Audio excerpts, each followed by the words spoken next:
contactamos con el profesor Lucio Castro, secretario general del Sindicato Unitario de Trabajadores en la Educación del Perú. Profesor Castro, muchas gracias por este contacto. Muy buenas tardes. A ti, Lizardo, muchas gracias por la oportunidad. El saludo siempre a los docentes y auxiliares y la opinión pública del país. Sí, profesor, queríamos por favor su comentario porque ya se ha oficializado esta ley que incorpora al magisterio a docentes interinos que fueron cesados en el año 2014. ¿Qué nos puede decir al respecto, por favor? Aquí hay varias aristas, Lizardo. Una primera es que si uno revisa la documentación emitida por el FUTET desde el 2014, va a encontrar que el tiempo nos da la razón, puesto que en ese entonces decíamos que esta resolución de Secretaría General 2078, que es la que ha generado los inconvenientes, tenía un contenido ilegal prepotente. Esta ley plantea dos espacios o dos bloques de docentes. Uno primero, a todos aquellos docentes que, regulados por la ley del profesorado, tenían título profesional y por factores burocráticos y demás, no pudieron ingresar a la carrera pública magisterial. Y como la ley del profesorado decía, tienes título profesional, ingresas a la carrera pública. Entonces, hoy, estos compañeros, que en ese entonces, repito, estaban regulados por la ley del profesorado, ingresan de manera automática. Se respeta la ley. Hay otro bloque de docentes que plantea la ley, corresponden a aquellos que, aprobada la ley de reforma magisterial en el 2012, hasta el 2014, en que sale la resolución de Secretaría General 2078, obtuvieron su título profesional. Y plantea la ley de que ellos van a poder ingresar de manera automática a la reforma magisterial ahora, van a ingresar a la carrera pública acreditando además 30 meses de contrato, 3 años de contrato. Y nosotros decimos que aquí sí la ley está siendo vulnerada, puesto que la ley de reforma magisterial plantea que los ingresos son previo concurso. Entonces, ¿cuál es la posición del SUTET? Simplemente que se respete la ley del profesorado y la ley de reforma magisterial. Pero aquí también hay que desarrollar un acto importante, que el Ministerio de Educación sincere el número de plazas, sincere el número de docentes a quienes alcanza esta ley. Se afirma, por ejemplo, que son 14.500, y esto, en nuestro entender, es una absoluta exageración, puesto que conforme a la información que tenemos, no van más allá de 2.400 los que van a ser alcanzados por esta ley. Para quienes nosotros decimos, a todos los maestros se les debe aplicar la ley vigente al momento que se presentaron los hechos. Ahora, por favor, profesor, en la norma también se está autorizando al Minedu a realizar una evaluación excepcional y por única vez para el ingreso a la carrera magisterial a aquellos profesores que fueron nombrados interinamente durante la vigencia de la ley 24029, ley del profesorado, y retirados justamente del servicio público magisterial en aplicación a la resolución de la Secretaría General, ¿no? Entonces, ahí acá justamente nos consultaban a nosotros que no es que no vaya a haber ningún tipo de examen o un proceso de evaluación a los maestros. Si uno revisa los literales que están ahí en el mismo desarrollo de la ley, habla de ingreso automático. Habría ahí definitivamente una contradicción que ya al Ministerio de Educación le toca resolver. Y se establece los grupos de docentes que estarían involucrados en cada uno de esos literales.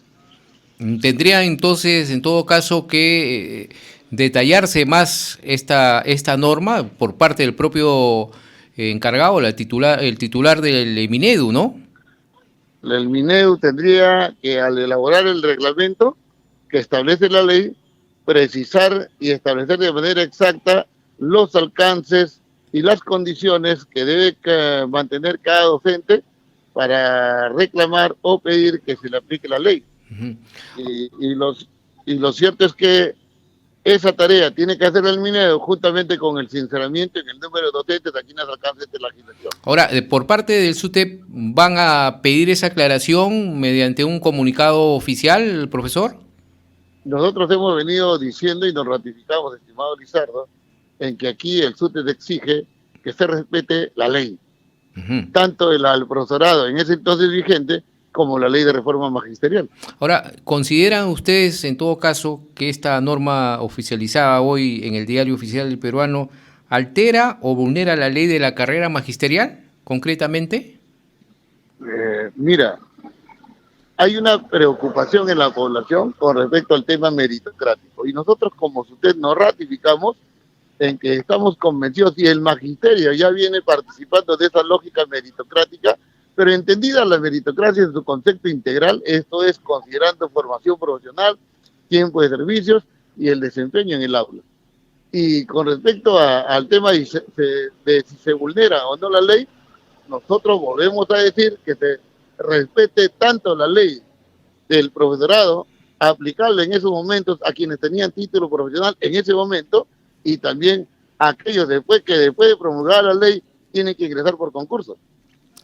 Bien, entonces vamos a ver cuál es el pronunciamiento, pues en este caso del Ministerio de Educación. Otra cosa, profesor Luis Castro, algo importante también, porque al inicio del año escolar pues no hubo una serie de manifestaciones por parte de las autoridades en ese tiempo de la ya saliente ministra de Educación y de la propia presidenta, exhortando a los maestros, al SUTE, porque el SUTE pues había ya advertido de que no se estaban cumpliendo los acuerdos colectivos acordados con el gobierno en unas reuniones que se habían tenido y por eso estaban exigiendo que se cumpla, o de lo contrario se iban a una huelga, a un paro nacional. Pero la presidenta dijo que las puertas estaban abiertas de Palacio de Gobierno, que todo se arreglaba mediante el diálogo. Ahora la presidenta está envuelta en otras situaciones que al parecer se ha olvidado o aún no le abren las puertas a ustedes, profesor. El diálogo para nosotros es una necesidad y mecanismo de solución de problemas.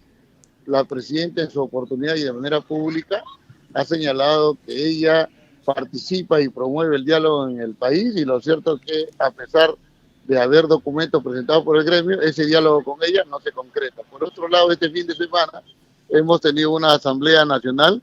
En esta asamblea hemos debatido, discutido el actuar del gobierno frente a la educación y los derechos de los trabajadores. Y lo cierto es, Lizardo, que en el terreno de la educación es notorio, innegable, que la infraestructura está abandonada por el gobierno y el Estado. Igualmente la alimentación que tiene anemia y malnutrición como efecto de nuestros menores, que no es enfrentada de manera decidida. También es cierto que los derechos de los trabajadores y sus aspiraciones no son atendidas y más todavía es cierto que el gobierno, a pesar de haber firmado un convenio colectivo que tiene fuerza de ley y es de cumplimiento obligatorio, no lo ha cumplido y se desentiende de ellos. Por eso es que el magisterio esta semana reafirma su preocupación por la educación y la atención de sus problemas y también porque los docentes nombrados, por ejemplo, recientemente 75.000 cobren su escolaridad porque los docentes de frontera, BRAE y zonas rurales cobren el incremento que el ministerio se había comprometido a desarrollar para que se asegure un docente o un psicólogo, enfermero y odontólogo, como dicta la ley en cada institución educativa, para que se promulgue el decreto supremo que reglamenta el pago de la ley, el pago de la evaluación, de la preparación de clases y evaluación, y para asegurar el incremento de remuneraciones que debe darse de manera indudable, porque es un compromiso del gobierno. Y frente a este tema que evidencia negativa, desatención por parte del gobierno y del Estado y de los poderes del Estado, el magisterio ha acordado huelga nacional, pero previa a la implementación de esa medida extrema, debe desarrollarse un paro nacional el 23 de mayo.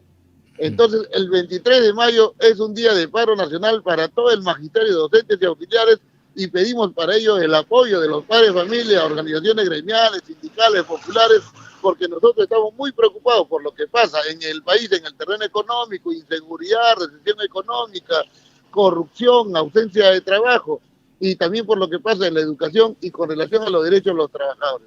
Paro nacional el 23 de mayo, estimado Lizardo. ¿Han tenido algún contacto ya con el reciente ocupando el cargo del ministro de Educación? Hemos conversado con el ministro, la dirigencia nacional y todos los dirigentes regionales del último sábado.